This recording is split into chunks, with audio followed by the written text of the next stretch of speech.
और परिक्रमा का भी नियम है कि तुम कितनी कर रहे हो। जैसे मनकों का नियम नहीं होता, मनकों का नियम होता कि नहीं होता। आपके झोली में आप जो माला जपते हो उसमें कितने मन के होते हैं? 108। 108 मन के किसके लिए होते हैं? सिद्धिता के लिए, भगवान को प्रसन्न करने के लिए। ठीक है। एक होती है 54 मनके की माला। कितने मन के होते हैं उसमें? 54। जब हमारा कोई काम अटक रहा है, हमारा कार्य कोई सिद्ध नहीं हो रहा, हमारा कार्य कुछ रह गया है और बहुत दिनों से अटका हुआ है, तो 54 मनके की जो माला होती है उससे भगवान का नाम जपना चाहिए, कार्य सिद्ध हो जाता है तुरंत। एक होती है 30 मनकों की माला।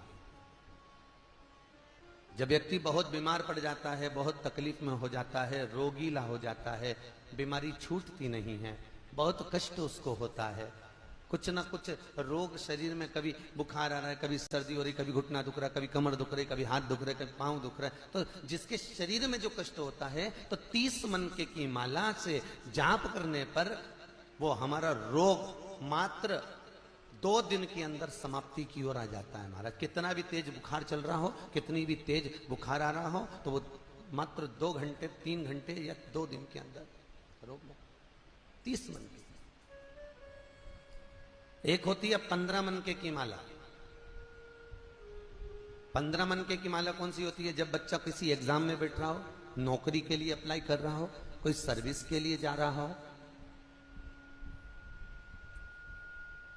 और वो नौकरी के लिए, सर्विस के लिए जब वो जाता है और बहुत एग्जाम में बैठ लिया तो भी सफल नहीं हो रहा, तो 15 मनके की माला से भगवान का कोई भी एक मंत्र जो आप स्मरण कर सकते हो, जिससे आपकी अच्छी पटे, उस भगवान का मंत्र बोलकर 15 मनके की माला से चले जाए, कार्य में सफलता प्राप्त हो जाती है। ऐसा उसको विद्वत्ता मिल जाती है।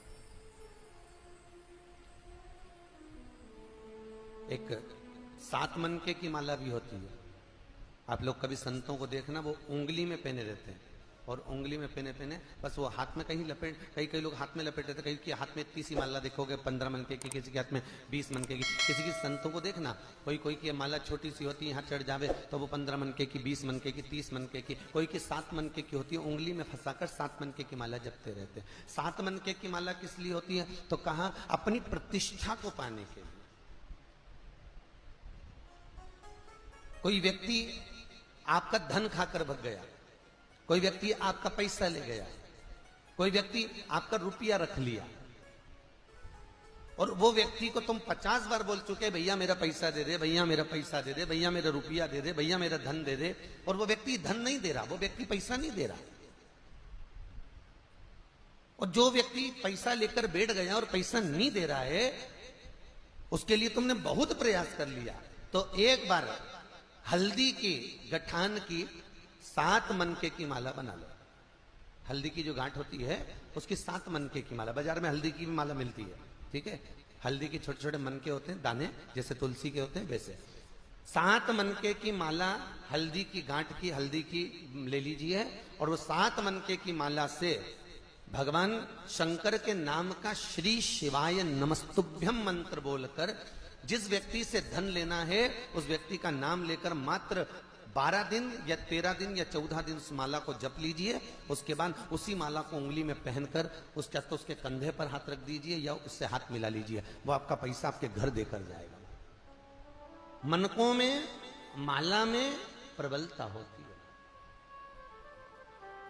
उसी तरह व्यासपीठ की परिक्रमा में प्रधानता होती है। हम कितनी परिक्रमा कर रहे हैं? यदि हम 108 परिक्रमा कर रहे हैं व्यासपीठ की, तो हमें सुख का अनुभव कराती है महाराज। आपका यदि कोई कार्य अटक रहा है और आप बहुत दिन से निवेदन कर रहे हो, तो भागवत की 54 परिक्रमा करना चाहिए, 54। 54 परिक्रमा करने से आप जिस कार्य के लिए जा रहे हो, आप जिस काम के लिए लगे हुए, वो काम नहीं हो रहा, तो 54 परिक्रमा से वो कार्य सिद्ध हो जाता है महाराज। 54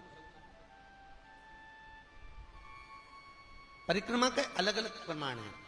जैसे बत्ती के प्रमाण है ना, आपको पहले भी कथा में कहा, गोल बत्ती देवताओं के सामने लगती है, लंबी बत्ती देवियों के सामने लगती है, पीपल के पेड़ के नीचे लगाओगे तो गोल लगेगी। लंबी बत्ती अगर आप लगा रहे हो तो कोई कुल देवी हो, पितर देवता हो, तो इनके सामने लंबी ही लगेगी, इनके सामने कभी गोल नहीं लगेगी। जिनसे तुम अपना वंश मांग रहे हो, जिनसे तुम अपनी संपदा मांग रहे हो, जिनसे तुम अपना सत्ता मांग रहे हो, उन देवी देवता को, उन भगवान को, उन परमात्मा को, वो गुरुजन को, वो ईश्वर जन को, वो पितर जन को लंबी बत्ती ही आएगी।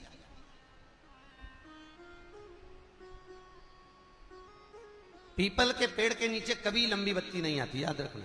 पीपल के पेड़ के नीचे हमेशा गोल बत्ती है।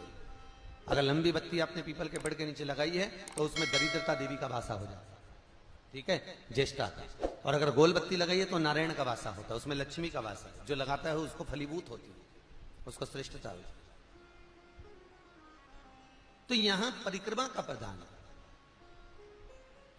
और भागवत महारानी की परिक्रमा जब भी करी जाती है तो जहां व्यास जी महाराज बैठते हैं तो व्यास जी का जो राइट हैंड होता है, जैसे ये भाग, तो इस कोने से परिक्रमा प्रारंभ कर कर इस कोने पर एक गिनी जाती है। पर ज्यादातर लोग भागवत की जो परिक्रमा करते हैं आगे से प्रारंभ कर कर आगे जाकर प्रथम मान लेते हैं। पर भागवत के मुखाग्रविंद चरणारविंद का जो स्मरण किया जाता है, भगवान इस प्रकार से लेटे हुए द्वादश अक्षर, तो भगवान के चरणारविंद से परिक्रमा को प्रारंभ कर कर भगवान के चरणारविंद पर विराम दी जाए। भागवत भगवत तत्वकार। जैसे गणेश जी को दो तरह की दुर्वा समर्पित होती है, एक हरि दुर्वा, एक श्वेत दुर्वा। हम हरि दुर्वा गणेश जी को जो चढ़ाते हैं वो कार्य सिद्धि के लिए, लक्ष्मी प्राप्ति के लिए, समृद्धि के लिए चढ़ाते हैं। हम सफेद दुर्वा जो गणेश जी को चढ़ाते हैं वो रोग मुक्ति के लिए और अपने काम की सफलता के लिए चढ़ाते हैं। दो प्रकार होते हैं। एक वो सफेद दुर्वा देखिए आप लोगों ने, जो कहीं पानी भरा जाता है, कुआं होता है, नदी होती है, तालाब होती है, उसके आसपास में जो दुआ लगती है वो सफेद कलर की होगी। वो सफेद दुबा बहुत काम की रहती है। जिसको पथरी की बीमारी हो जाती है तो ऑपरेशन कराने की जरूरत नहीं पड़ती।